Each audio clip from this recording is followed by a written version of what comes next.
Assalamualaikum. Sekarang saya akan menerangkan tajuk bus bar di bawah chapter 4. Okey, awak tengok ni adalah gambar bus bar ya. Yang ini pada transmission substation, cawang pagihan. Yang ini di dalam switch gear. Ni bentuk part segi ya, daripada copper. Yang ni bentuk round . Dalam satu topik ni awak kena faham bagaimana ataupun awak mestilah boleh menerangkan fungsi bus bar, menerangkan jenis-jenis bus bar iaitu single, dua atau double dan juga ring. Okey, boleh terangkan kebaikan dan kelemahan, boleh lukis dia punya single line diagram dan boleh menerangkan operasi bus bar tersebut. Definisi bus bar adalah group of conductor used for collecting electric power from incoming feeder and distribute to the outgoing feeder. Dalam arti kata lain, bus bar adalah sekumpulan konduktor yang digunakan untuk mengumpul tenaga elektrik daripada bahagian masukan incoming, kemudian mengagihkannya ke feeder untuk dihantar ke bahagian keluaran. Bus bar boleh dibuat daripada copper ataupun aluminium. Ia juga berbentuk rectangular, boleh juga berbentuk bulat, round tube, round solid bar ataupun square. Bus bar arrangement, terdapat beberapa kriteria yang kita kena pertimbangkan untuk memilih jenis sambungan bus bar. Antaranya yang pertama ialah sistem yang mudah, kemudian senang untuk membuat maintenance, kemudian dapat mengurangkan penggunaan ataupun shutdown lah semasa maintenance. Kemudian dia juga mestilah boleh di-extend sekiranya perlu peningkatan beban di masa hadapan. Kemudian juga pemilihan bus bar yang sesuai juga mestilah boleh memberikan maksimum return kepada. Ini ialah single bus bar. Ini dia punya single line diagram. Hanya ada satu bus bar. Kemudian ada CV circuit breaker. Kemudian ada CT current transformer dan isolator. So single bus bar ni sangat simple dan mudah dia punya pembinaan dia. Kelebihan single bus bar ni, dia kos pembinaan adalah rendah, kurang maintenance dan operasi yang mudah. Kelemahan dia, bus bar ini sekiranya kita nak buat maintenance, nak repair ataupun nak test, kita kena de-energize the whole system. Nanti kata lain kita kena shutdown lah. Pengguna tidak akan dapat bekalan elektrik. Dan juga jika fault berlaku pun sama juga, it will complete interrupt all of supply. Okay, tiada bekalan elektrik lah di tempat tu. Double ataupun dual bus bar system. Okay, yang ni dia ada dua bus bar. Tadi hanya ada satu. So sekarang ni ada dua bus bar. Kelebihan double bus bar ni, jika perlunya membuat maintenance ataupun repair, maka bekalan kuasa tidak akan diganggu lah. Beban akan dapat bekalan elektrik. Ini kerana dalam satu masa hanya satu bus bar sahaja digunakan untuk membekalkan bekalan elektrik kepada pengguna. So sekiranya bus bar ni perlu dibuat maintenance, maka dia akan switch off lah laluan ni. Dia akan pergi ke laluan bus bar yang lagi satu ataupun spare bus bar untuk memberikan bekalan elektrik kepada pengguna. Sama juga jika fault berlaku, ia akan transfer kepada bus bar yang satu lagi. Okay, kelemahannya adalah kosnya adalah tinggi. Ring bus bar pula, ring bus bar dia adalah berbentuk gelang. Jadi kita boleh tengok ini mungkin incoming pada transformer dan ni outgoing lah. Okay. So jadi contohnya kawasan A ini, katakan kawasan A ini dalam keadaan normal dia akan dapat bekalan daripada sini lah, dapat bekalan elektrik daripada sini. Sekiranya di sini telah berlakunya fault, dia akan disconnect lah, dia putuskan sambungan daripada supply kepada pengguna. So jadi bila dia dah isolate kawasan fault ni, pengguna ni masih lagi boleh dapat bekalan melalui sini melalui laluan yang satu lagi. Okay, kelebihan ring bus bar ialah kosnya lebih murah. Kemudian dia punya operasi adalah lebih fleksibel untuk maintenance.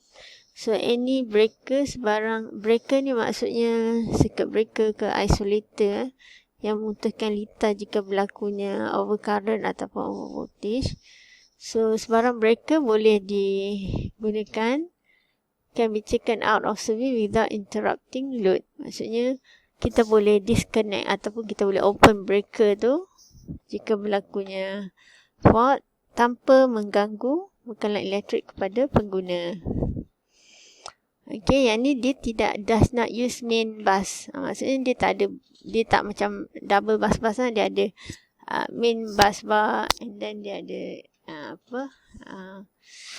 bus bar yang satu lagi ya. So dia adalah berbentuk ring . Okey, kelemahannya ialah sekiranya fault berlaku, cara dia untuk membuat switching adalah ataupun relay dia berfungsi agak kompleks sikit lah. Kemudian difficult to add any new circuit to the ring. So kalau kita nak extend in future, nak tambah circuit lain, agak sukar sedikit. Underground cable versus overhead line cable. Okay, dalam subtopik ni awak kena boleh lukis structure underground cable, kemudian listkan kebaikan dan kelemahan underground cable berbanding overhead line. Ini adalah binaan asas bagi underground cable. Dia mempunyai core or conductor teras yang mana terdiri daripada copper, aluminium. Kemudian ada insulation, ini paper insulation. Kemudian dia ada lead sheet ataupun metallic sheet yang mana ia adalah untuk protect the cable from moisture, daripada kelembapan dan juga gas ataupun sebarang cecair yang membahayalah seperti asid atau alkali. Lapisan yang seterusnya iaitu bedding. Bedding ini adalah melitupi metallic sheet ataupun lead sheet, di mana ia terdiri daripada fibrous material like jute or hessian tape. Dia merupakan material daripada fiber. Ini adalah contoh jute ataupun hessian. Jute ni macam kain guni lah. Dia adalah fiber. Bedding ni bertujuan untuk melindungi lead sheet atau metallic sheet daripada karat, corrosion and from mechanical injury due to armoring. Semasa nak buat proses armoring, dia protect bahagian ni lah. Okey, armoring ialah lapisan ni. Armoring ini mempunyai dua atau satu lapisan yang merupakan galvanized steel wire ataupun steel plate. Ini ialah galvanized steel wire ataupun steel. Okay, dan lapisan yang terakhir adalah serving. Serving berfungsi untuk protect bahagian armoring daripada atmosfera, daripada persekitaran. Kemudian a layer of fibrous material like jute similar to bedding is provided over the armoring. So serving adalah lapisan di atas armoring, lapisan yang terakhir lah, yang mana ia materialnya adalah daripada fiber lah, fiber material. Seperti tadi yang kita tengok tu guni daripada jute. Dan ini adalah perbandingan antara overhead line cable dan juga underground cable. Overhead adalah tali atas, underground adalah bawah tanah. Okey, dari segi public safety, underground cable adalah lebih selamat berbanding overhead. Kerana underground cable dia ditanam di bawah tanah, jadi chances of any hazard adalah rendah. Yang kedua, dari aspek initial cost. Underground cable is more expensive. Sebab apa more expensive? Sebab awak nak hasilkan dia pun banyak lapisan, jadi mesti kos dia mahal. Banyak material nak kena guna. Kemudian nak tanam kabel tu pun ada kaedah dia. Kena guna conduit, cables, manhole dan juga special equipment lah nak tanam dia. Dan initial cost untuk underground cable ni adalah lebih sebanyak 5 atau 10 kali ganda lebih daripada overhead system. Okay, flexibility. Okay, dari segi flexibility, overhead system adalah lebih fleksibel ataupun overhead line cable lebih fleksibel. Kita boleh sekiranya ada kita boleh bengkokkan dia dan sebagainya. Manakala kalau underground cable tak boleh, dia permanently place once install, dan dia lebih keras lah overhead ni. Boleh tengok. Okay, dari aspek fault pula, chances of fault in underground cable atau underground system are very rare, jarang. Tetapi overhead kerap mengalami fault lah sebab dia terdedah kepada persekitaran. Okay, dari segi appearance, underground cable lebih bagus. Ini kerana kita tak nampak kabel.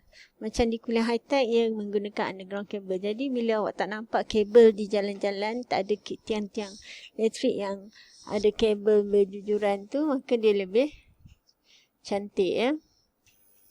Kalau underground cable, awak akan nampak lah kabel-kabel elektrik di tepi jalan. Dari aspek fault location and repair, untuk underground cable, fault location, jika fault berlaku agak susah untuk kita identify di mana fault itu berlaku kerana dia di tanah di bawah tanah, jadi perlu peralatan yang khas. Kalau overhead pula senang, kita nak cari dia punya fault location dan nak repair dia kerana ia mudah dilihat lah. Jadi yang tu saja untuk topik ni yang mana awak kena ingatlah kesemuanya.